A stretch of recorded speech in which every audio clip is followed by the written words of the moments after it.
Assalamualaikum warahmatullahi wabarakatuh.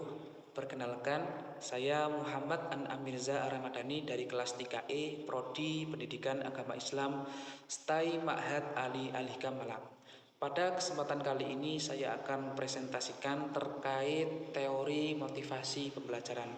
Teori motivasi pembelajaran adalah dorongan yang berasal dari dalam diri seseorang ataupun dorongan dari luar seseorang tersebut yang pada intinya itu sangat memengaruhi dalam tingkat usaha ataupun ketekunan seseorang dalam mencapai tujuan tertentu.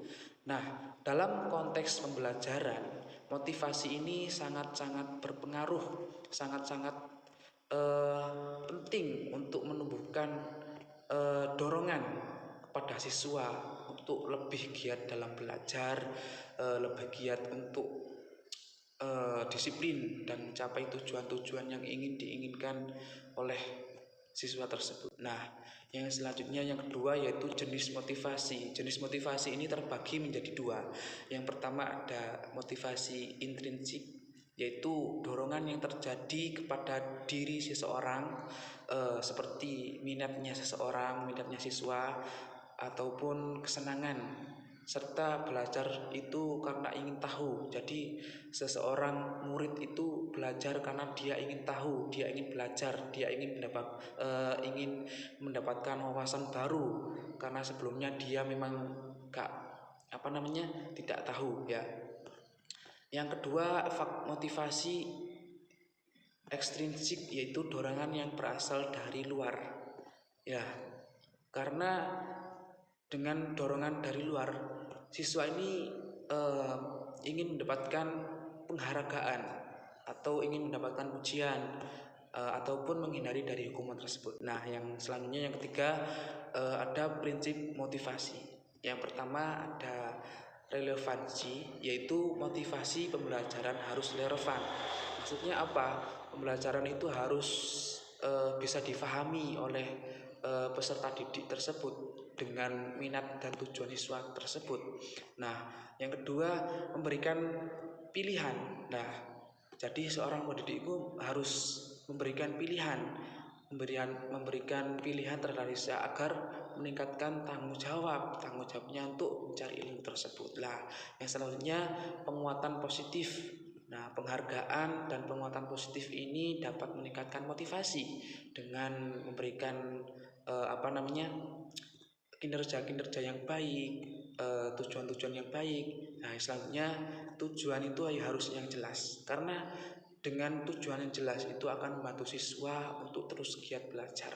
Nah, yang selanjutnya yang keempat ada fungsi motivasi. Yang pertama meningkatkan energi dan aktivitas agar siswa tersebut tetap semangat dalam proses belajar. Yang selanjutnya pengaruh pada tujuan agar siswa tersebut itu lebih fokus ke tujuan yang ingin dicapai. Lah, tujuannya kalau jadi guru ya harus belajar menjadi guru itu seperti apa. Nah, yang selanjutnya meningkatkan persistensi, yaitu memotivasi siswa agar tidak mudah menyerah.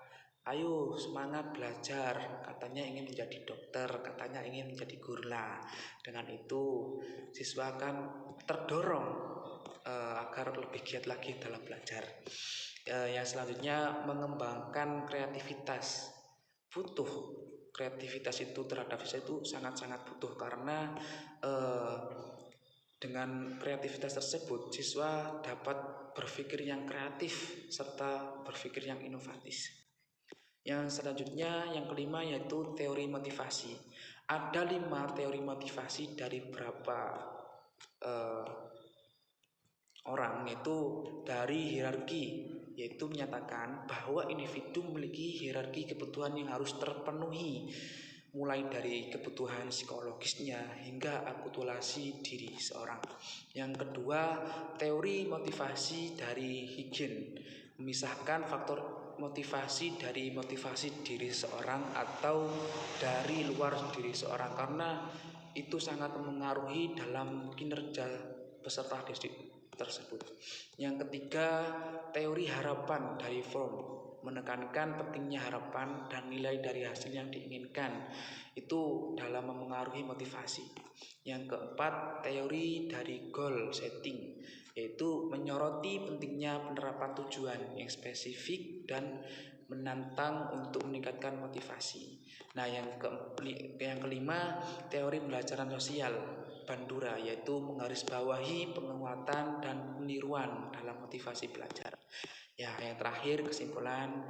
Nah, kesimpulan dari penjelasan tadi mengatakan bahwasannya elemen kunci yang mempengaruhi keberhasilan peserta didik itu dengan memahami jenis-jenis motivasi, prinsip-prinsip yang mendasari, terus serta teori-teori motivasi, strategi yang efektif untuk meningkatkan motivasi siswa yang lebih kuat dan mengarahkan siswa untuk mencapai tujuan belajar yang lebih baik. Nah, dengan motivasi tersebut agar peserta didik tersebut itu terdorong agar peserta didik tersebut itu akan lebih giat lagi belajar. Ya, mungkin cukup sekian penjelasan dari saya. Kurang lebihnya saya mohon maaf yang sebesar-besarnya.